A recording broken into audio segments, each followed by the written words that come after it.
Bonsoir à tous, bienvenue sur Meta.tv pour cette émission spéciale pour la trêve hivernale, pour fêter Noël ensemble. Voilà, grand bonjour à tous, grand bonjour à la régie, grand bonjour aux modérateurs, grand bonjour à tous les métanautes, voilà, connectés pour voilà, cette dernière émission de l'année avec voilà, une petite crèche. Hein. Bon, chez nous, il n'y a pas on risque pas d'avoir un conseiller qui porte plainte au Conseil d'État pour le moment, donc on en profite, hein, puisque les crèches sont, paraît-il, maintenant wanted dans les mairies, partout. Donc voilà. Et en tout cas, vous pouvez maintenant, chez nous, on met une crèche et voilà, on va fêter Noël comme il se doit, hein, dans cette, on va dire, dans cette actualité comme d'hab qui est, il faut bien le dire, mouvementée. Hein, c'est comme d'hab. Voilà, enfin comme d'hab, une triste réalité hein, de s'habituer d'ailleurs à cette habitude. Hein. C'est-à-dire que voilà, à chaque fois, il va falloir s'attendre effectivement à vivre dans une espèce de, je sais pas, de psychose, ouais, en tout cas de crainte, de peur, avec évidemment ce qui s'est passé à Berlin, hein, puisque là, l'heure où je vous parle, on est le 23, on est la veille du réveillon, mais il y a eu donc cet attentat terrible évidemment à Berlin, avec, vous l'avez vu comme moi, voilà un marché de Noël qui a été, voilà encore une fois, l'objet voilà, de la cible des terroristes qui ont tué. Voilà. Et en tout cas, bonjour à vous tous, bienvenue hein, sur Meta.tv. Oui, voilà, on me dit VF les crèches c'est joli. Bah oui, parce qu'on est un peu pour les crèches. Je trouvais que les polémiques sur les crèches sont tellement stériles. Hein, il y a cette espèce de folie maintenant où on veut faire dépasser tout ce qui passe, tout ce qui dépasse. Allez hop, une petite croix. On avait vu même comment elle s'appelait. Hein, c'était Valérie Boyer qui avait affiché une petite croix dans une interview. Elle s'était fait allumer. Maintenant, quand on met des crèches, voilà, il y a toujours quelqu'un pour porter plainte, hein, pour atteinte à la laïcité, alors que bon. Voilà, ça fait partie des traditions. On me dit joyeux Noël, voilà, et joyeux Noël aussi à vous. Et c'est plutôt dommage que la France, elle en soit, voilà, à perdre ses traditions, à perdre ses coutumes, hein, au nom d'une espèce de folie qu'on veut nous imposer, qui voudrait la neutralité absolue, comme on nous dit, de l'espace public. Oui, neutralité, bon, voilà, enfin. Reste tout ça à définir. Hein. Déjà, qu'est-ce que l'espace public? Voilà. Le cochon escule des tables. Oui, oui, on nous a mis des chameaux. J'avais failli rajouter des singes. Après, je me suis dit, ouais, non, je sais pas, mais bon, ça va. En plus, vous avez vu, vous avez un petit Jésus troll. Ah, c'est pas celui-là, voilà. Vous avez même droit, et même les trolls ont le droit de leur petit Jésus. Hein. C'est ça qu'il faut. Voilà, ils ont aussi leur prophète. Hein. Bah oui, ah oui. Hein, et on me dit, et ta barbe blanche? Oui, j'aurais pu foutre la barbe blanche, mais après, il y en aura encore qui m'auraient dit, oui, tu vois, il met des barbes blanches et tout, c'est du bounty. Ah oui, les gens sont assez obsédés, hein. Faut bien voir hein, ce qui se passe en France. Hein. On est quand même dans le niveau de... Si vous voulez, l'idéologie a atteint les plus hautes sphères de l'esprit, alors ça a déconnecté complètement avec la raison, vous voyez, le questionnement, la remise en question dans tout ça n'existe pas. Donc, c'est pas grave, hein, voilà. On me dit que c'est lâche-crèche. Ouais, alors, je me prendrais pas pour Jésus, hein, parce que sinon je serais à la droite de je sais pas qui. Donc, non, je vais rester, je vais rester là, c'est très très bien. Sinon, ouais, on me dit, oui, ouais, c'est clair, ouais, bah oui, je sais que c'était pour rigoler le troll sur le cochon. Oh, les mecs, ils sont obligés de confirmer, j'avais compris, espèce de, le ragoon, comme on dit, putain, mais c'est pas possible. Ich bin ein Berliner. Ouais, bah ouais, moi aussi, ouais, bien sûr. Hein, ouais, ces pauvres Allemands, hein, voilà, qu'on mené, alors il faut bien le dire, hein, parce que ça c'est pareil. C'est quoi l'Allemagne? C'est le résultat de la politique qui a été menée par Angela Merkel, mais politique initiée par l'Union européenne, initiée par tous les pays d'Europe, ouverture totale des frontières. Vous avez vu que le terroriste, il a pu... Alors bon, c'est pas encore tout à fait défini, mais là on voit bien qu'apparemment il serait passé par la France pour aller en Italie, hein, puisqu'on a retrouvé un billet sur lui apparemment de Chambéry, Milan, etc. Donc ça veut dire qu'il serait passé par la France. Donc voilà, l'Europe est une espèce d'espace. C'est comme ça d'ailleurs que hein, les tenants de ceux qui veulent détruire l'identité la qualifient. Hein. Ils parlent d'espace. C'est plus un pays, c'est un espace. Donc voilà, bah, un espace, on circule, hein, voilà, il n'y a pas de frontières, il n'y a plus rien, il n'y a plus de contrôle. Donc vous voyez, vous pouvez aller faire un attentat à Berlin, et puis ensuite aller à Chambéry, puis à Milan, puis ça se trouve, hein, si on l'avait pas stoppé un peu par hasard là-bas, peut-être que, je sais pas, il serait peut-être en Grèce, et puis on aurait appris qu'il serait retourné en Syrie, ou je sais pas où. Enfin, vous voyez, c'est quand même assez incroyable, parce que c'est ça, l'aspect politique de cette, comment dire, du volet de cette affaire qui est lié complètement à la situation de l'Union européenne. C'est-à-dire du fait que, voilà, il y a cet espace ouvert, on vous parle, oui, des frontières de l'extérieur de l'Europe, mais vous savez très bien que les pays, hein, et particulièrement la Grèce et l'Italie, qui sont soumis à des pressions incroyables, ne peuvent pas, hein, clairement, et combien, en plus, ils ont essayé, hein, de faire leur maximum, mais de pouvoir, voilà, maintenir des frontières comme ça, c'est pas possible. Surtout qu'on a vu, hein, les modes opératoires, c'est simple. Ils prennent, donc il y a énormément de migrants, par exemple, stationnés en Libye, et ils envoient des bateaux, on va dire, jusqu'à Lampedusa, et là, vous avez clairement, et c'est là qu'il y a une complicité, on le sait, avec les ONG, qui préviennent donc à chaque fois la marine qu'il y a ce bateau, puis la marine vient secourir le bateau. Et on voit qu'il y aura une complicité avec les ONG, parce que les ONG, il faut savoir qu'elles sont quand même payées. Hein, alors on va me dire, oui, elles font du boulot, oui, mais il y a quand même une espèce d'aspect un peu cynique, quand même, de se dire, bon, c'est des gens qui vont être payés, plus il y a de migrants, finalement, plus ils vont avoir d'argent. On peut se demander s'ils n'ont pas un intérêt de rentabilité, après. Enfin, la question se pose, quand même, mais bon. Et donc, c'est comme ça que les choses s'organisent, hein, mais bon, bref. Voilà, et puis ceux qui ça dérange de parler de ce sujet, ben, je vous invite quand même à regarder l'actualité, quoi, parce que, je sais pas, à un moment donné... Hein, c'est justement Noël, alors c'est pour ça qu'on a appelé ça trêve hivernale. Ce serait bien que, hein, messieurs les terroristes, qu'il y ait une trêve aussi pour le terrain, pour Noël. Hein, ce serait bien qu'on passe un Noël en paix. Voilà, un Noël, bon, jusqu'à la fin de l'année. On sait que c'est pas terrible en général, 2017. Ça s'annonce aussi assez mouvementé avec toutes les élections dans tous les pays d'Europe. Voilà, on a entendu d'ailleurs après ce qui s'est passé en Allemagne, hein, bien sûr, tous les journaux vous ont parlé d'un camion fou. Bon, voilà, c'est un camion fou. Voilà, qui a tué, donc je sais pas, c'est des camions tueurs peut-être, pas des camions trop radicalisés, je sais pas, et donc des camions fous qu'on tué, et on sait qu'à chaque fois, il y a toujours, mais alors là, maintenant, c'est le mot d'ordre, hein. Alors, les bougies, pas d'amalgame, et attention, ne faites pas le jeu de l'extrême droite. Hein. Et puis tout de suite, on vous dit, attention, il y a eu un attentat, ça va faire le jeu de l'extrême droite, c'est le pire. C'est-à-dire, leur plus grande crainte est de faire le jeu de l'extrême droite. Hein. C'est quand même assez saisissant. Et c'est pareil partout. Hein. En Allemagne, évidemment, ils sont très avancés, puisqu'il y a le parti qui fait beaucoup parler, qui s'appelle Alternative for Deutschland, et qui engrange des succès électoraux, et voilà, obtient de plus en plus de votes. C'est un parti qui se positionne clairement contre la politique qui est menée par Merkel et quasiment l'ensemble des autres partis allemands. Ils s'y opposent fortement, comme voilà, il y a les démocrates aussi en Suède. Pareil, c'est un parti qui s'oppose aussi à la politique menée par les gouvernements successifs, hein, parce que c'est droite et gauche. Hein, là, pour le coup, ils ont absolument tous mené la même politique, avec la grande bénédiction, évidemment, de l'Union européenne, qui organise tout ça, qui valide tout ça, qui ordonne, vous savez bien, des quotas, des machins, etc.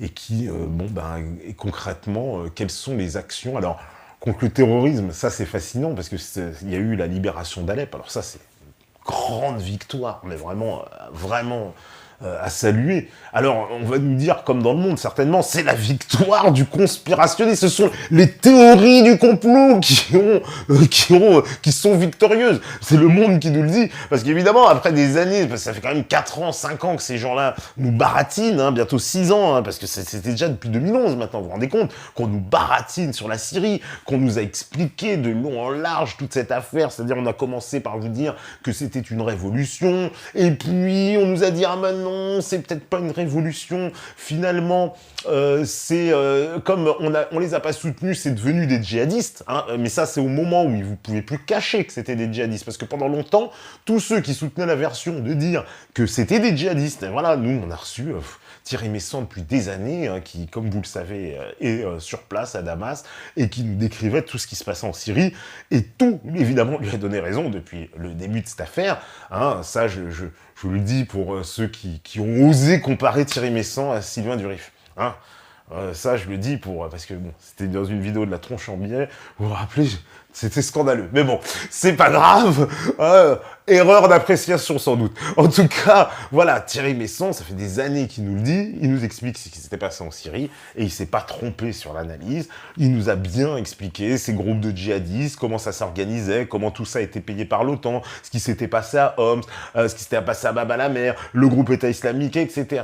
Les Kurdes, ils nous avaient tout prévenu à chaque fois des phases d'évolution du plan. Aujourd'hui, c'est la libération d'Alep. Et les masques tombent. C'est la première fois, en fait, depuis que ce conflit a commencé, que le discours dit conspirationniste, je veux dire, c'est comme ça qu'on le qualifie, donc les conspirationnistes hein, de tout poil ont investi les plateaux de télévision. C'est-à-dire que, en fait, on est arrivé au stade où maintenant, ils invitent tout un tas d'experts, entre guillemets, vous connaissez le qualificatif à mettre avec des gros guillemets, donc d'experts en terrorisme, en je sais pas quoi, de spécialistes du monde musulman, spécialistes du Proche-Orient, etc., et qui viennent vous expliquer à tour de bras, hein, donc que oui, il y a des rebelles, qu'en fait il y a des gentils rebelles, qu'on soutiendrait, que Fabius ça me disait qu'il faisait du bon boulot, hein, comme le Front al-Nosra. Alors, hein, je vous invite à aller voir les vidéos sur Internet de ce que c'est le Front al-Nosra. Mais bon. Et donc, ces gens-là, il lui fallu les soutenir, voilà, de façon très, très intense, hein, parce que ils étaient, on va dire, voilà, l'avant-garde de la démocratie, ce qui allait ramener, évidemment, la démocratie en Syrie. Il se trouve que ces gens-là sont pas du tout des démocrates, mais absolument pas.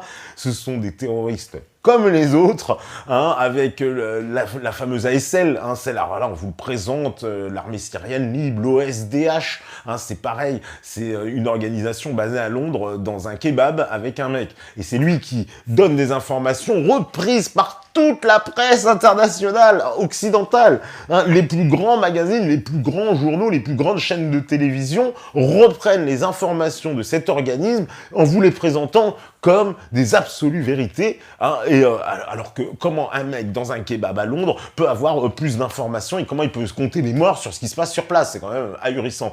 Autre vidéo aussi apparue cette semaine, où vous connaissez les fameux casques blancs, donc organisation qui était même promu pour être, qui était en lice en fait sur le prix Nobel comment dire, de la paix de l'année dernière. Heureusement, quoi, hein, les voix sont élevées pour dire mais qu'est-ce que c'est que cette escroquerie, sachant que cette organisation, fondée par un ancien des agents de renseignement britanniques, est complètement une opération psychologique encore dans la main en fait des alliés occidentaux qui manipulent des images, on le sait, d'Alep. Alors il y a une image qui tourne en ce moment où on voit, ce sont des figurants, ils se relèvent, etc. On a vu qu'il y avait des machines à fumer.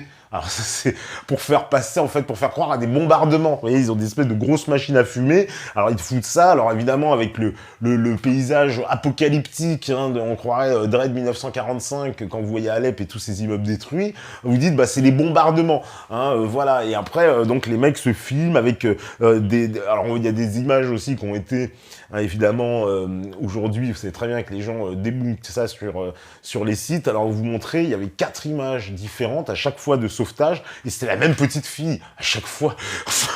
Vous voyez, et que des images comme ça. On a assisté à une grande opération quand même de manipulation des médias qui a été pour la première fois, justement, j'ai envie de dire, voilà, dévoilé sur le fait. Quand on a Éric Denessay, vous connaissez, donc de CF2R, là, qui passe à LCI et qui vous balance la vérité. Ou regardez Jean-Luc Mélenchon, alors je suis désolé, je sais, Mélenchon, mais non, mais Jean-Luc Mélenchon, tout à son honneur, quand on lui parle de la Syrie, je veux dire, il les plie tous en quatre. Hein, donc, tant mieux qu'il se réveille. Alors je sais, oui, il avait voté la loi contre la Libye. Là, peut-être qu'il n'était pas assez informé à l'époque. Hein, vous savez, on peut aussi évoluer sur des positions, tant mieux. Tant mieux, en tout cas, moi, ce que je vois, c'est Mélenchon, il a vachement progressé sous tout un tas d'aspects, en particulier, justement, sur les aspects de politique étrangère. Et là, il y a un discours, quand même, qui passe dans les médias qu'on n'entendait pas, qui était complètement inaudible. Et donc, hein, on l'accuse même d'être pro-Poutine. Vous savez, Poutine...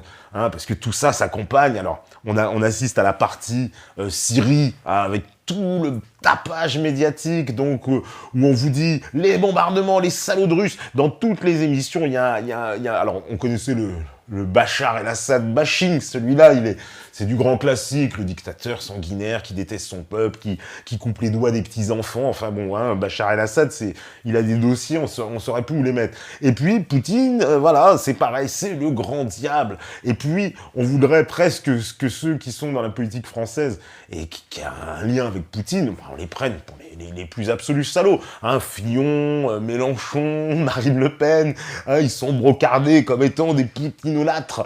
Et ça, en ce moment, en ces temps où on nous dit que Poutine contrôle tout. Hein, alors attention, il contrôle, il est capable de pirater la Maison-Blanche, il manipule l'élection américaine, c'est lui qui fait élire Trump, il a fait élire François Fillon en France, on l'accuse d'avoir même organisé les viols de l'année dernière à Francfort dans toute l'Allemagne, avec Bachar el-Assad. Non, le mec est très très fort. Hein. Ah oui. Non, parce que c'était un article, ils ont dit dans la presse, on nous explique, des Poutine, je vous dis, c'est partout. Là, on risque d'avoir même bientôt la mousson en Indonésie, on sait pas, c'est peut-être pour que l'Indonésie passe du côté russe. Enfin, non mais c'est surréaliste. En plus, j'adore parce que ces gens-là, donc tous ces pseudo-médias-là, ils nous traitent de conspi toute la journée, ils nous traitent de conspi, mais ce sont les premiers à avoir des conspirations, justement, avec Poutine partout. Hein, Poutine en mode, il intervient, alors c'est lui qui va faire élire Marine Le Pen. J'ai vu que on parlait de faire une enquête parlementaire pour savoir les liens entre Marine Le Pen et Poutine. Hein, parce que le Front National aurait reçu des financements d'une banque russe. Mais oui, mais ils se sont expliqués quand même assez longtemps sur cette affaire. Il n'y a aucune banque française qui veut leur prêter. Aucune banque française. À un moment, ils font quoi? Il faut bien qu'ils aillent chercher de l'argent. Où est-ce qu'il y en a et qui veut leur prêter? Ce qui est scandaleux, c'est peut-être qu'on ne veuille pas leur prêter en France. C'est que voilà, qu'il faut forcer les banques françaises à leur prêter. Mais ils ne refusent pas des financements français. Il faut quand même à un moment qu'on soit un peu plus réaliste. En tout cas, pour ce qui est de cette affaire, c'est quand même incroyable. Donc Poutine...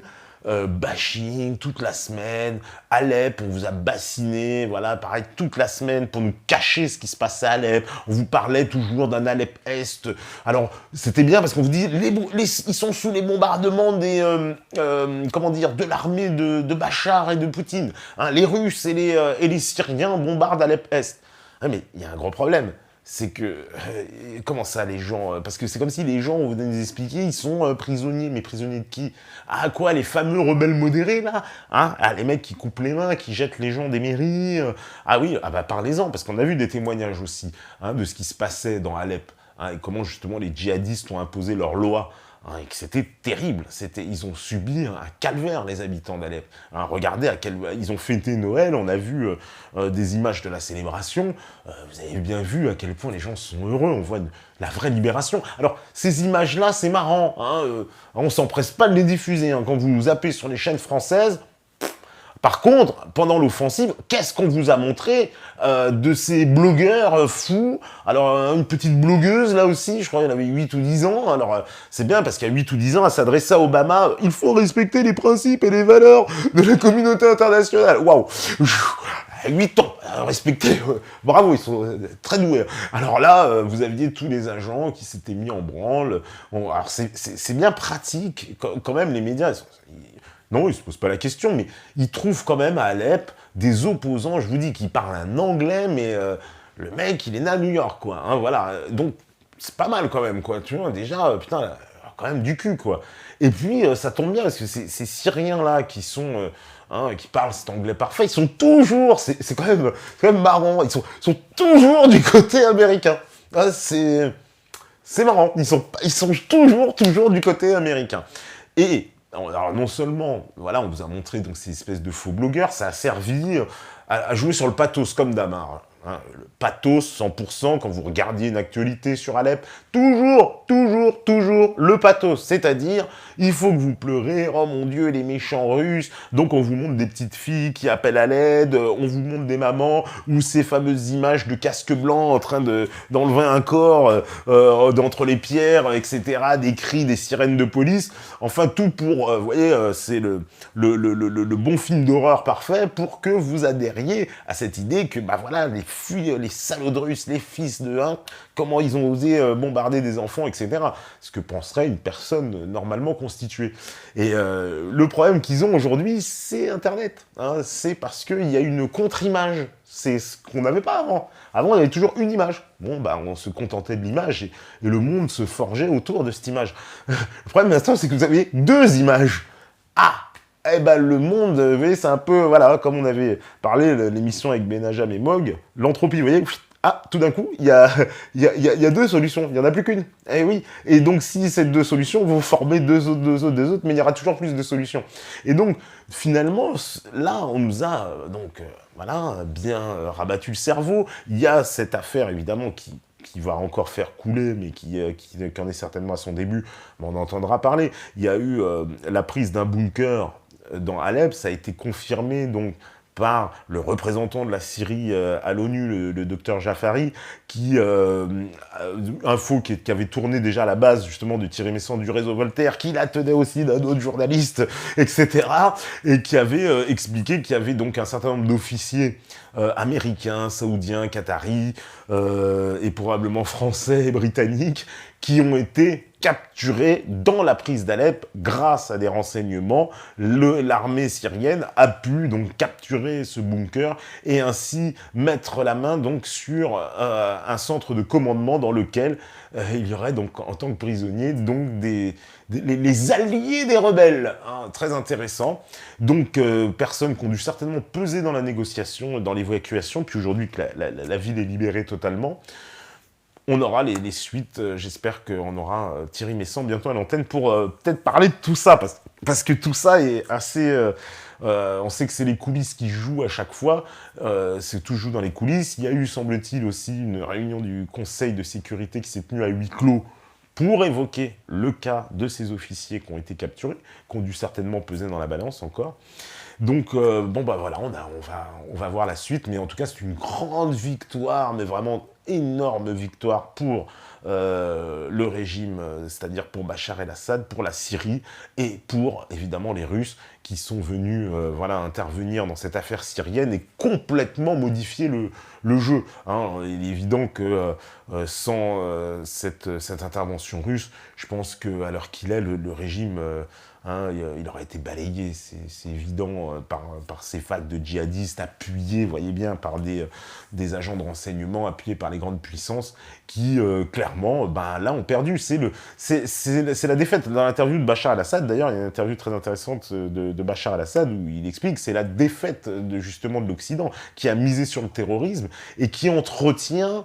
grâce à cette machinerie médiatique, l'idée d'une espèce de narration, vous voyez, des événements tels qu'ils ont été expliqués donc au grand public pour lui faire avaler des couleuvres. Donc entre guillemets, on vous parle de rebelles prétendument modérés. Hein, on a tout fait pour les défendre, on les a reçus en grande pompe ici, on leur a filé des armes, etc., etc. On a fait une misère, ça fait 5 ans, 6 ans qu'on s'acharne sur la Syrie, donc en balançant perpétuellement, on l'a vu, des mensonges qui, au début, ont été avalés même par une partie des Syriens. C'est ça qui est intéressant, parce que dans toutes les analyses qu'on a eues ici, des gens qui sont bien, comment dire, qui ont creusé ce sujet depuis des années, au départ, les Syriens étaient un peu, sont tombés dans cette propagande parce qu'ils ne savaient pas quoi penser. Ils étaient comme nous aussi, mais ils allumaient les chaînes et tout. Ils disaient, ouais, mais attendez, c'est ce qui se passe dans le pays et tout, c'est pas possible.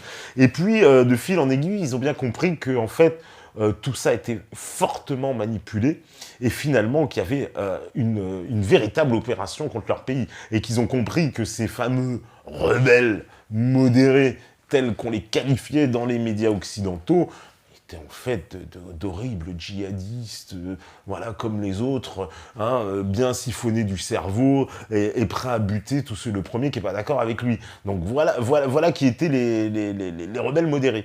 Hein, donc on commence à le découvrir. Moi, à ce propos, voilà, je vous le dis, on avait reçu Jean-Louis Zambert, hein, et il vous montrait bien que depuis 30 ans, maintenant, une trentaine d'années à peu près, depuis, on va dire, l'invasion de l'Afghanistan par justement les Russes, les Américains, et puis aussi la révolution iranienne, hein, avec l'arrivée de Khomeini qui a renversé le Shah en Iran, les Américains ont décidé donc de créer ces fameuses milices, ces moudjahidines, pour combattre les Russes, et aussi, c'est à l'époque où ils vont pousser l'Irak, allié des États-Unis et de l'Occident, à entrer en guerre contre l'Iran, hein, afin de contenir cette révolution islamique. Donc il va y avoir, à partir de là, déjà, ce jeu dangereux absolument des Américains, et qui vont, en plus, s'allier, voilà, faire des alliances, donc avec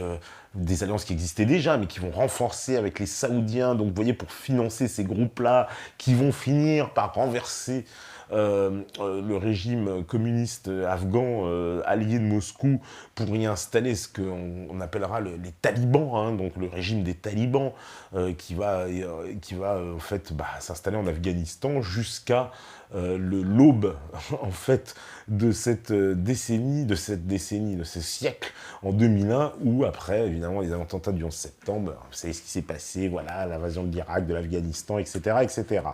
Et puis cette force proxy, on voit bien qu'ils n'ont jamais vraiment lâché, puisque après avoir servi chez les talibans, elle a servi en fait pendant la guerre en Bosnie, hein, la fameuse guerre de Yougoslavie, où c'est des choses qu'on n'a pas su sur place. Et je pense que vous savez, quand il y a eu cette guerre en Yougoslavie, on est au début du développement d'Internet. Donc il n'y a pas encore comment dire, cet effet comme maintenant de l'image contre image. Hein. La contre-image, justement, on l'a eu beaucoup plus tard. Hein.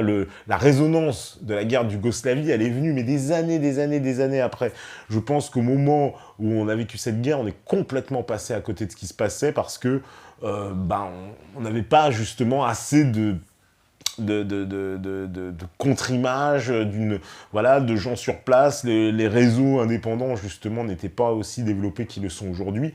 Et ce qui se passait est un peu flou, finalement, hein, du côté de la Yougoslavie. Et c'est aujourd'hui qu'on le sait à rebours, grâce à tous les témoignages, tous les gens qui ont pu sortir des livres et qui expliquent la situation réelle de ce qui s'est passé dans les années 90 là-bas. Et on le sait aujourd'hui qu'il y a eu comment on appelle ça, des gens qui, on va dire des groupes, hein, de moudjahidines, comme on les appelait, qui ont participé clairement du côté de cette guerre, en servant évidemment les intérêts américains de l'autre côté. Voilà. Alors, qu'est-ce que... Vous me dites, bon, ça va, il n'y a pas trop de questions. En tout cas, il y a énormément de choses, voilà, hein, qui sont en train de bouger du côté d'Alep, de la Syrie, du côté de la Libye, non, j'ai vu qu'il y avait une tentative aujourd'hui encore de détournement d'avion. Je ne sais pas ce qu'il en est à l'heure actuelle, s'ils ont pu libérer les otages ou quoi. Bon, la Libye, en tout cas, ça démontre toujours l'instabilité qui règne, hein, dans le chaos, pareil, qui a été semé dans ce coin, chaos mené par l'OTAN. Alors, il semblerait que Sarkozy va avoir peut-être des problèmes, j'espère, avec cette affaire, mais qui ne sera pas finie. Hein. De toute façon, c'est bien, un jour, il y aura bien des gens qui seront obligés, hein, de mettre un peu tout sur la table pour expliquer ce qui se passe. Tu vois, surtout du côté de la Libye. Voilà. Alors, qu'est-ce que vous me dites? Ouais. Alors, ouais, il y a de sacrées conneries, ouais. Ouais, il y a toujours des mecs qui arrivent. C'est les mêmes. Nous, on a les mêmes sur le chat. Voilà. Ils aiment bien. Ouais, c'est des petits blonds comme ça, probablement. Alors, oui, bah j'ai vu, comme vous, tout ce qui se passe, oui, forcément, mais bon, je tiens pas à alimenter le feu et encore, la la li, la, et qu'est-ce qui s'est passé, qu'est-ce qui machin. Moi, vous savez très bien que je peux pas soutenir la violence quelle qu'elle soit, hein, c'est évident, au sens de cette violence agressive, hein, encore une violence défensive, mais là, une violence agressive, non, c'est, voilà. Et après, pour ce qui est du fond du débat, je pense que j'aurai largement le temps de m'en exprimer. En plus, je suis invité dans son émission, Daniel Conversano, donc ça tombe très bien. Ben, on pourra parler et voir peut-être ce qui nous rapproche et ce qui nous sépare dans nos positions. Parce que beaucoup de gens qui me disent ouais non mais t'es non je suis pas d'accord avec Daniel Conversano sur beaucoup de choses, ça me paraît très évident. Mais après voilà, ça n'en fait pas quelqu'un, c'est quoi, j'aurais dû lui taper dessus quand il est venu ici parce que j'étais pas d'accord sur des trucs qu'il a dit. Bah ça c'est vous à votre appréciation, mais c'est pas comme ça en tout cas que pour ma part que je raisonne, et que si de toute façon à partir du moment où il y a quelqu'un, c'est pour un débat. Hein. Dans ce cas, on se comporte comme des gens civilisés, puis on va au bout du débat. Je sais pas, ça s'appelle la bienséance, tout ça. Alors, les Moudjahidines, les rebelles de couleur ne servent qu'aux vendeurs d'armes, comme la France, la déstabilisation totale afin que l'asservissement soit global. Bah oui, bah je sais très bien qu'ils servent à la déstabilisation, hein, les fameux Moudjahidines. Hein, c'est exactement ce que je viens de dire. Donc oui, on le sait, oui, bah ils sont utilisés, ils sont bien. Et puis il y en a qui y croient. C'est ça qui est le plus saisissant. On devrait se poser la question aussi de savoir pourquoi. Hein, il y a encore pas mal de gens qui soutiennent ça et qui pensent pas justement que ces gens-là.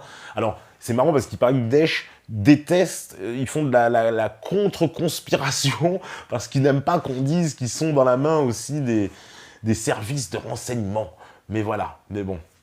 Alors, qu'est-ce qu'on me dit, hein, bravo pour la crèche, c'est plutôt dommage que l'on coupe tout ce qui dépasse de nos traditions en France pendant que l'idéologie de la destruction de l'identité de la France euh, de maintenant ne nous apporte aucune paix. Bah, nous aimons nos crèches de Noël en France. Et oui, tout à fait. Bah oui, nous aussi, on fête la tradition, on trouve que voilà, quoi, il n'y a pas de... moi, j'ai pas de problème avec les crèches, je suis pas un catholique, fervent, je suis même pas baptisé, je vais vous dire. Mais voilà, c'est une tradition, et je vois pas pourquoi on devrait s'en passer au nom de l'hystérie collective qui s'est emparée hein, tout le monde dès qu'il voit une crèche ou un bout de croix ou une porte d'église. Rétro Satanas, ah non, pas moi, non. Bon, restons quand même avec des traditions. Voilà, moi, ça ne me dérange absolument pas, pour ma part. Voilà. Alors, qu'est-ce qu'on me dit? Fais gaffe, il va parler de ton QI. Oui, bon, il pourra parler de mon QI. On pourra faire un test de QI, je le prends au défi. Tu vois, en direct, ça pourrait être très drôle. Ah bah là, si je le mets à l'amende, ces théories fumeuses hein, sur le prétendu, oui, bah QI des Noirs, oui, bah on verra. Hein. Mais moi, vous voyez, c'est ça, ouais, ça me fait plutôt même marrer. Hein. Vous vous rendez compte que en France, en fait, le débat, il est qu'il y a un mec qui arrive qui dit les Noirs ont un petit QI et des grosses bites », et il devient le Hitler national. C'est un peu... Ça tourne presque... Non, mais c'est presque une blague, quoi. Mais bon, voilà, quoi. Après, vous savez, moi, le petit jeu des gens comme ça, je sais très bien que il y a un côté énormément troll dans sa démarche et que lorsqu'on va se mettre dans du sérieux politique, il y a des positions qu'il sera bien obligé d'avoir parce que vous avez une position, voilà, là, il fout un peu le pied dans la mare, bon, voilà, il balance des trucs, des fois, même ça n'a pas de sens. Et, mais en tout cas, je pense pas que ce soit quelqu'un de mal intentionné comme on veut le faire passer, en tout cas qui appelle à la guerre civile ou je sais pas quoi. Dans ça, faut arrêter les conneries, c'est pas vrai.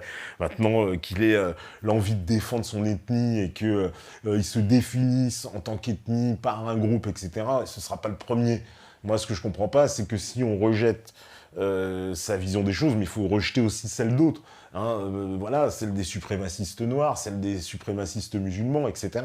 Ils sont exactement dans la même démarche, dans la même logique. Et pourtant, pour eux, il n'y a pas de pression, ça paraît normal, parce que le seul suprémacisme, en fait, qui est détesté. De toute façon, même le seul nationalisme, c'est quand les Blancs, ils commencent à parler. Là, tout le monde hurle sur sa chaise, voilà. Hein, alors, c'est horrible, oh machin, etc. Alors qu'on l'accepte pour les autres. Voilà, moi, ce que je dis juste, c'est, voilà, si on accepte pour l'un, on accepte pour l'autre. Sinon, pourquoi avoir cette espèce on se plaint toujours justement de ce truc-là, de cette deux poids, deux mesures, etc. À chaque fois, on se révolte contre ça, mais on est capable de l'accepter pour certains et pas pour d'autres. Hein, vous voyez, quand la règle se retourne dans l'autre sens, c'est qu'on l'accepte plus. Moi, voilà, c'était comme dans la vidéo avec Burga qui nous dit, oui, il faut accepter des gens qui soient en posture oppositionnelle. Bah ok, bah on accepte toutes les postures oppositionnelles. Et après, tout le monde sera content. Mais voilà, c'est pas non, on bloque, non, pas de posture oppositionnelle. Non, mais accepter qu'il y ait le blanc, accepter qu'il y ait le noir. Voilà, on prend les deux. Et à ce moment-là, ça posera aucun problème, au contraire. Bien au contraire. Voilà. Alors, qu'est-ce que vous me dites? Poutine et Trump disent vouloir poursuivre la fabrication et l'armement nucléaire. Ouais, bah, de toute façon, ils n'ont jamais arrêté. Au moins, c'est quoi je trouve ça honnête. Au sens de arrêtons la blague, puisque ils avaient passé, on le sait, les fameux traités de non-prolifération, hein, avec, c'était à l'époque de Gorbatchev, mais ces traités-là de non-prolifération, aucun ne les a appliqués, on sait très bien, parce qu'ils devaient chacun détruire une grande partie de leur arsenal, ce qu'ils n'ont jamais fait, etc. Et ils ont même continué les essais. C'est ce qu'avait après même provoqué, évidemment, vous savez, Chirac, quand il est arrivé en 95, et qu'il avait continué les essais nucléaires, etc., tout le monde entier s'était levé contre la France, mon Dieu, la salope. Et pourtant, bon, voilà, il faisait que faire ce que faisaient les autres, parce qu'il paraît que la France, justement, on avait besoin aussi, nous, de finir nos essais, etc. Bon, voilà, tout le monde le fait. Au moins, il y a une espèce de... Allez, peut-être de sincérité, quoi. Il y en a assez, chaque fois du mensonge politique, hein, sachant que peut-être qu'ils sont... Il y en a encore, mais voilà, si on arrive à avoir des gens qui disent ce qu'ils font et qui font ce qu'ils disent, bah, c'est déjà pas mal. C'est déjà pas mal. Alors, qu'est-ce que vous me dites pas, j'ai toujours voté à gauche et là je vais commettre l'impossible, je vais voter Le Pen, on est des millions dans ce cas, ne crois-tu pas, quelque passé au premier tour direct? J'en sais rien. Moi, je ne miserais pas. Vous savez, on ne peut pas savoir. On ne peut pas faire de pronostic vraiment dans cette élection française. Les choses bougent vite. Et il n'y a même pas tous les candidats. Il y a des gens qui sont en pleine progression. Regardez Mélenchon, il y a Macron, son livre là qui est en train de cartonner. Non mais les gens ils ont ils ont fondu un fusible quoi. Macron, la révolution, le candidat anti-système. Bon, non mais c'est pas possible. Là non, là je sais plus là je sais plus quoi faire. Non, je pense, ouais, je vais m'installer dans le Manitoba, parce que, non, mais attendez, Macron, le candidat anti-système. Donc ça sonne, oui, comme la blague de l'année. Hein. Non, c'est pas le 1er avril. Donc c'est bien le titre de son livre, Révolution. Donc l'ancien, comment dire, banquier de la banque Rothschild, voilà, qui vous propose de rester dans l'Union européenne, qu'est-ce qu'il nous propose encore? Alors lui, Macron, c'est ça qu'on nous dit, oui, il va révolutionner le travail. Alors il veut abolir toutes les cotisations sociales pour les transférer sur la CSG. Alors, en gros, on va mettre voilà, toutes les charges sur l'assiette de tout le monde, en gros. Mais je crois pas qu'on va tellement... Alors on nous dit, oui, on va gagner à fond au pouvoir d'achat, mais si la CSG, qui est déjà présente sur tout et qu'on en paye partout, ouais. Et puis on va continuer avec la CSG, c'est quoi? C'est le système qu'elle nous avait décrit Héloïse Benamou, hein, avec la société, là, c'est la CADES, hein, qui fait des appels après de cotisation pour qu'on aille remplir les poches de Wall Street. Parce que c'est ça le système Macron, hein, c'est le changement pour que rien ne change, hein, la continuité dans le changement, vous connaissez la formule, changeons tout pour que rien ne change. Hein, et donc on vous met... Alors c'est vraiment le candidat en plus du système, le petit préféré de BFM. Macron, même quand il va péter à l'autre bout de la France, il y a quand même une équipe de BFM qui est pas loin pour lui demander si vous allez bien, monsieur Macron. Donc, non, mais je vous assure, il est partout, ils le suivent, même quand il va à New York, il va, bon, évidemment, Martinique, au machin, etc. Ils sont tout le temps assez basques, et il y a tout le temps un reportage sur Macron. Je veux dire, c'est l'homme, j'aimerais bien qu'on comptabilise un jour aussi ce nombre de passages télé, je sais pas si c'est c'est très loyal. Hein. Donc finalement, c'est vrai qu'on faisait une grosse chaîne comme ça, c'est assez incroyable. Donc le Macron, il a des reportages constamment, vous matraque. Alors bon, on a vu, ouais, son concert, vous l'avez vu comme... Bon, c'était, voilà, il nous a fait du Macron, on connaissait pas hein, sous cet angle-là. Mais le pari est assez réussi, puisqu'on nous a montré la salle comble, le machin, la diversité, le truc, le dynamisme jeune. Voilà, on nous refait le coup de Fabius en 86, hein, vous savez, le mec jeune qui, attention, il va changer, parce que quand vous met un jeune, c'est super, parce qu'il est jeune. Hein, c'est comme aux États-Unis quand il y a Obama, mais attends, Obama, il est noir. Bah oui, mais son programme... Non, mais on s'en fout, il est noir, c'est pareil. Bah voilà, Macron, bah, il est jeune, hein, comme si c'était un argument, il est jeune. Ah oui, en plus, mais il était dans le gouvernement socialiste. Ah ouais, mais il n'a pas pu faire ce qu'il voulait. Ah bah oui, mais c'est ce qu'avait dit, c'est ce qu'ils nous disent à chaque fois tous. Hein, tu vois. Fillon, il nous raconte la même chose, hein, il était Premier ministre. Oui, j'ai pas réussi à faire ce que je voulais. Et pourquoi? Bah parce qu'il y avait Nicolas Sarkozy. Bah oui, voilà, alors, il faut comprendre. Hein, quand il sera Fillon tout seul, évidemment, il doit nous faire du Fillon. Là, ça va marcher. Hein, ça a tout foiré pendant 5 ans, mais là, ça va marcher avec Fillon tout seul aux manettes. Et Macron, c'est pareil. Hein, il était notre ministre de l'économie. Hein, il n'y a rien qui a fonctionné. L'économie de la France, elle est en lambeaux plus que jamais. Il a fait que des opérations foireuses. Il a menti devant les gens avec l'affaire de l'aéroport de Toulouse, affaire foireuse, puisque finalement, c'était des fonds qui venaient de Chine. Je crois que c'était des mecs des jeux, du casino qui avaient investi, etc. La première chose qu'ont fait les mecs en arrivant à l'aéroport de Toulouse, puisqu'ils avaient hérité du contrat donc de la société de gestion, parce que Macron se glorifiait. Attention, on a gardé les murs. Hein. Oui, mais bon, la société de gestion, c'est qui rapporte. C'est oui, les murs, bien sûr. Heureusement que l'État est encore propriétaire des murs. Hein. Putain, on aurait pu imaginer l'inverse, mais bon. Et donc, la société, fameuse société chinoise, quand elle arrive, la première chose qu'elle fait, tout bon propriétaire, j'arrive, je prends mes marques dans la nouvelle société. Vous allez commencer par me dire, il y a combien sur les comptes? Quoi? Il existe une réserve de plusieurs millions? Eh ben, je vais la rapatrier en Chine. Et c'est ce qu'ils ont commencé par faire. Après, ils ont pu s'expliquer. Ah oui, mais attends, oui, ils avaient le droit de le faire. Bah oui, bah voilà. Et donc, la société, elle a commencé par ponctionner hein, les réserves donc, de l'aéroport. Voilà la réalité. Donc, Macron, qu'est-ce qui va changer? Il y a des gens qui pensent encore... Alors, en plus... Maintenant, c'est ce nouveau positionnement qui a été initié, il faut bien le dire, hein, par l'UPR, le ni droite ni gauche. Il nous explique ça, Macron. Je suis ni à droite ni à gauche, je suis pas socialiste, je suis pas machin, je suis juppé compatible, en gros, cette espèce de centre-droit, centre-gauche, machin. Ouais, avec l'Europe au bout, hein, parce qu'attention, il vous dit, je suis le seul candidat à être pour l'Europe. C'est censé nous rassurer. Je sais pas, vous, si ça vous rassure, mais bon.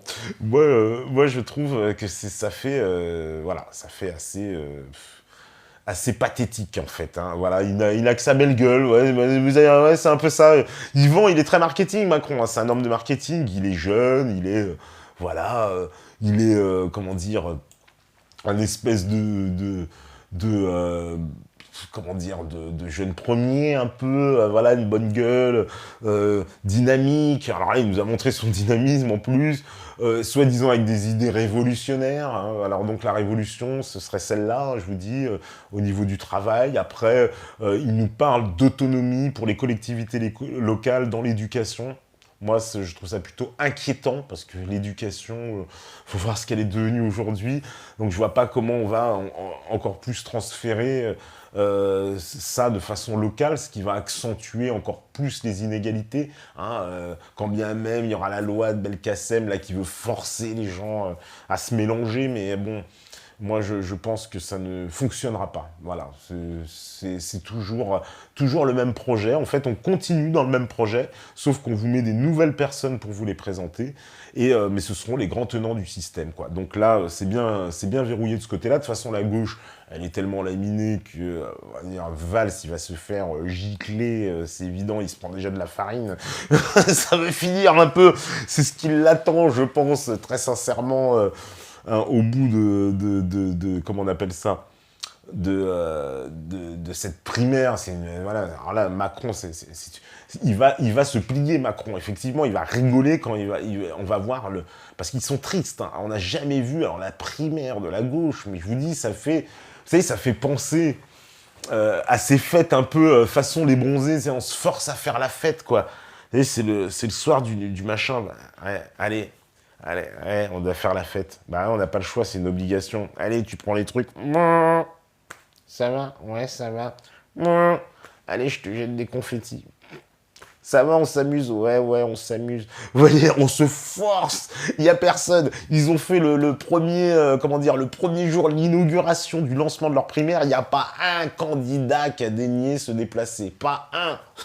C'est-à-dire qu'ils avaient tous autre chose à faire. On leur a demandé, ils ont dit, ah non, mais hyper occupés. Ah bon, mais qu'est-ce qu'ils ont d'autre à foutre s'ils sont candidats à la présidentielle que quand même d'aller se présenter à la primaire de leur parti. C'est quand même, c'est surréaliste. Je pense qu'on n'avait jamais vu ça. Donc là, on voit bien, ça n'emballe personne.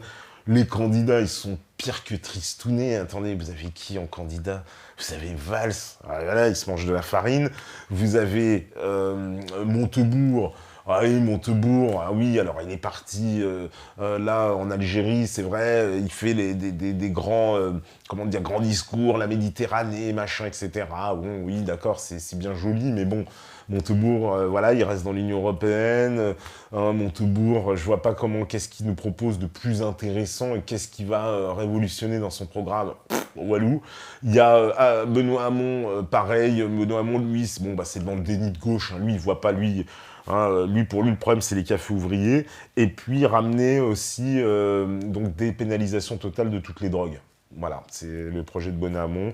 Elle a aussi peut-être un revenu universel de 750 € pour tous.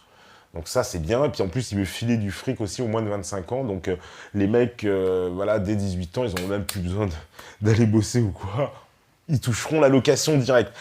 Elle est belle la vie, elle est belle, voilà, on continue dans le même système complètement fou de toujours plus d'assistanat social, toujours plus donc de choses qui vont rien modifier concrètement dans le quotidien des gens, mais plutôt même prendre des mesures.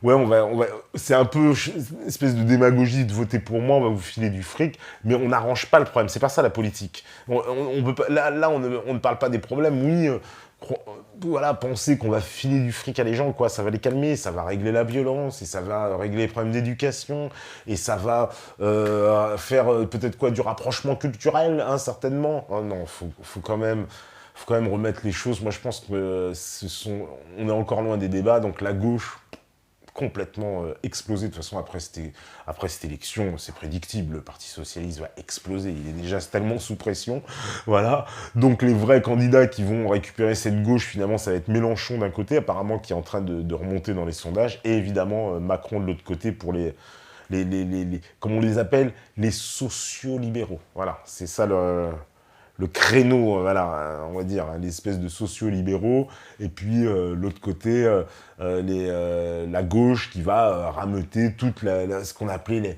l'extrême gauche, ou les plus à gauche, etc., qui va symboliser cette gauche, sachant, alors, il y a Mélenchon, voilà, on le soupçonne d'être...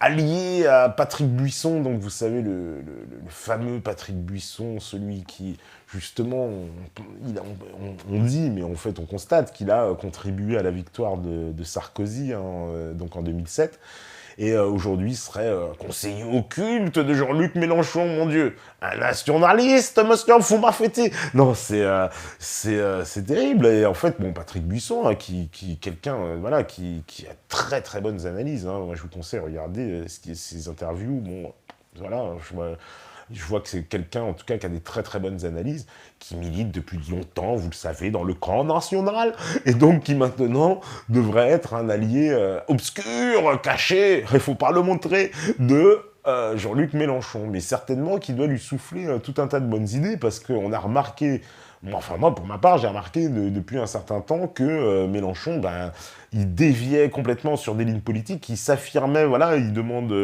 une constituante, il parle de quitter l'OTAN, il est de plus en plus critique sur l'euro, il pense qu'aussi il faut mettre des règles dans l'immigration. Aujourd'hui, je vois qu'il se prononce, voilà, il veut donner la nationalité française à Snowden et à Julian Assange, etc., etc. Il va sur des aspects, voilà, la Syrie et compagnie, des choses qu'il n'allait pas avant, et je pense que peut-être bien qu'il y a quelqu'un qui lui souffle derrière d'aller au fond de son idée. Voilà, et au fond du truc. Et d'ailleurs, Mélenchon a été super clair, évidemment, avec tous les appels du pied du Parti Socialiste, parce qu'ils n'ont pas arrêté de lui faire du coup. Mélenchon, faut venir à la primaire, faut venir chez nous. Et il leur a tous dit non, il a tous dit un gros non, allez vous en papaoutez sans moi. Mais voilà, quoi, il a été hyper clair. C'est vrai, chaque fois, je l'avais vu avec Emmanuel Cos, on a vu Cambadélis, même à la primaire, qui lui fait un appel solennel à Mélenchon et Macron, venez nous rejoindre. Les deux, ils ont dit, mon pote, qu'est-ce qu'ils vont aller chez les losers? Une équipe de bras cassés qui va exploser dans 3 mois, je vous dis, je miserais même pas un demi-centime, je préfère encore miser sur l'ADNA sur la table. Je crois qu'il a plus de chances de gagner l'élection présidentielle que le candidat socialiste, ouais, parce que voilà, c'est quand même... c'est quand même très grave, évidemment, après ce quinquennat pour rien, comme dirait l'autre, ou alors, en tout cas, pour dégrader un peu plus quelque chose qui, de toute façon, était amorcé, mais qui, au point, vous avez vu, que cette semaine, mais on vit vraiment, je vous dis, la scène politique française, c'est mieux que le théâtre de Guignol. Vous avez quand même Hollande qui, devant ce qu'il appelle, il voit que Valls n'arrive pas à réunir. Mais qu'est-ce qu'il croyait? Que Valls allait être le grand héros? Il était déjà conspué avant. Faut quand même se rappeler l'itinéraire de Valls, puisque Valls, c'est quand même le mec de droite à gauche. C'était le Sarkozy de gauche, on l'appelait comme ça un peu. Donc, ce mec-là, déjà, ne faisait pas du tout l'unanimité dans son camp. Il avait énormément d'ennemis, énormément de gens ne sont pas d'accord avec lui. Quand il est devenu Premier ministre, je peux vous dire que ça a fait grincer plus de dents qu'on le croit dans leur camp. Et donc Hollande croyait que c'est ce Valls qui allait, à son tour, pouvoir réunir des gens, alors qu'il inspirait lui-même toute cette division, toute cette fracture. Il en est peut-être un des principaux acteurs. Donc, et en tout cas, il l'incarne complètement. C'est ça, de son aveu. Il y a deux gauches irréconciliables, etc. C'est Valls, c'est du Valls dans le texte. Donc, à partir de là, Valls, effectivement, ça ne sera pas le sauveur à gauche. Hollande, encore une fois, peut-être il a trop traîné avec Benoît Hamon sur ce coup-là. Trop de thé, quoi. Ça veut dire, non, pour penser que Valls allait devenir celui qui allait renverser l'élection et unifier la gauche. Alors là, c'est un rêve. Valls est aussi cramé que Hollande, il fait autant la polémique, et en plus pour d'autres raisons, et qu'il le faisait déjà avant. Et donc, on a un Hollande qui a dit cette semaine, finalement, je regrette de pas m'être présenté, mais attention, j'exclus même pas de pas me présenter. Non, mais là, on croit rêver, c'est la blague. Il voudrait nous faire le retour, quoi. Attendez, c'est King Kong le retour, le mec. Il a abandonné. On sait dans quelles conditions, parce qu'il savait que c'était impossible de présenter. Et maintenant, il dit, ce serait tellement le maras, je vais me présenter. Non, mais c'est une blague. Non, mais c'est une blague. En tout cas, j'espère que ses conseillers lui diront « Non, mais gars, là, il faut arrêter. Tout le monde te veut parti. » Parce que c'est vrai qu'il est remonté dans les sondages, mais du coup, il remonte dans les sondages parce que tout le monde sait qu'il va se barrer. Donc tout le monde a dit « Ah bah du coup, qu'il se barre, je l'aime bien. » Mais je vous assurer que si demain il dit « Je me présente », vous allez voir, ce sera la pire erreur de sa vie. Enfin, voilà. Oui, Valls, le 49.3, oui, c'est monsieur 49.3, oui, c'est une blague, quoi. Après nous avoir utilisé, donc il a utilisé 6 fois, je crois, le 49.3, là, en moins de 5 ans. Et soudain, il se fait évidemment le grand pourfendeur donc du 49.3 et l'homme qui veut l'abolir, etc.